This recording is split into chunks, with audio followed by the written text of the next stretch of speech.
Your Honor, this is case number 1203, Surrey versus Hardy. Thank you, sir. Mr. Surrey, you have brought your significant other to court because you would like to tie the knot, but she's got to untie some things. Is that correct? That's totally correct. All right. Tell me how you met this beautiful woman. 2011 when we met, February 14, 2020 is when we got engaged.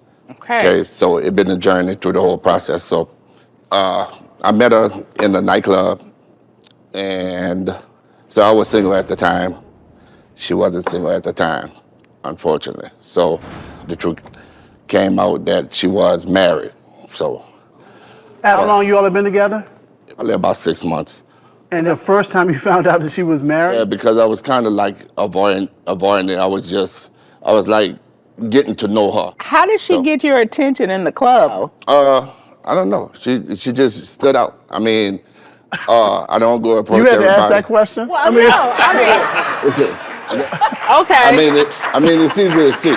So, just how beautiful she is now, that's how beautiful Was she not was my in the beauty, club. it was my booty. Yeah. So, I mean, Yeah, it could be the whole picture. I was enthused by. Miss Hardy. Yes, Your Honor. So you met him, you thought he had something going on. What did you like about him? Well, actually, I was at the club. He's correct. I was at the club minding my own business with my friends. I really wasn't trying to meet anyone. I was just having a nice time. Okay. And so Blaine insisted that we take things further. So he brought me a few drinks. And so, and I've shared this with Blaine. He doesn't seem to, remember that. But I shared with him that I really wasn't looking for anything. I was just looking to have a good time. Yeah. And so, long story short, of course, it went further. And so, yeah, it was at least about 6 months into our relationship that I decided, okay, things are really becoming very serious with us. And so I then decided I would go ahead and explain, and admit that yes. And he did ask me, I believe he did ask me, was I married or was I involved with one? And I denied it. I did deny it. So what did he do after you told him? Did you all break up or did y'all just say, okay, we're going to figure it out?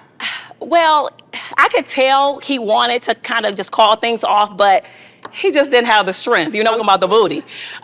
He just didn't, The power of that. Yeah. So he really just didn't have the power to do it. sounds like you got past that point, finding out she was married.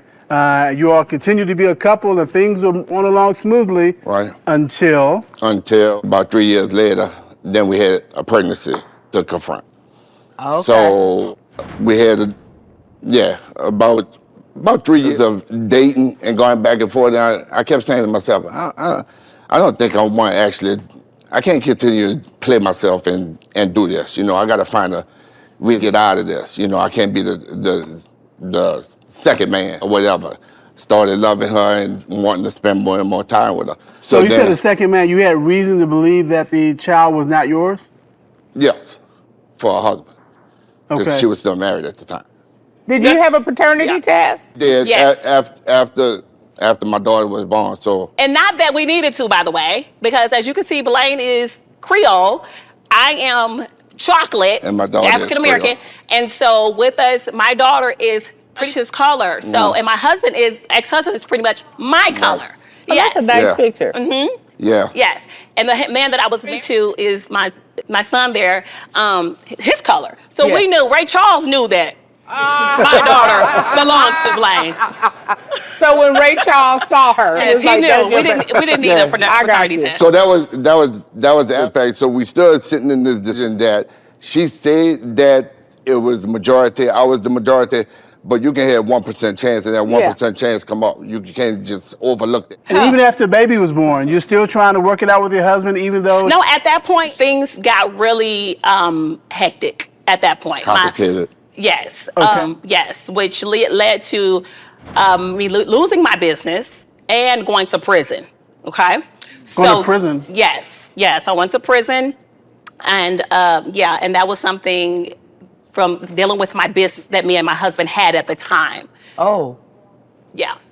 wow. Okay. All right, and how long were you in prison? I was in prison. I did a total of 2 years, federal and state combined. Okay. And you were released when? I was released in 2018.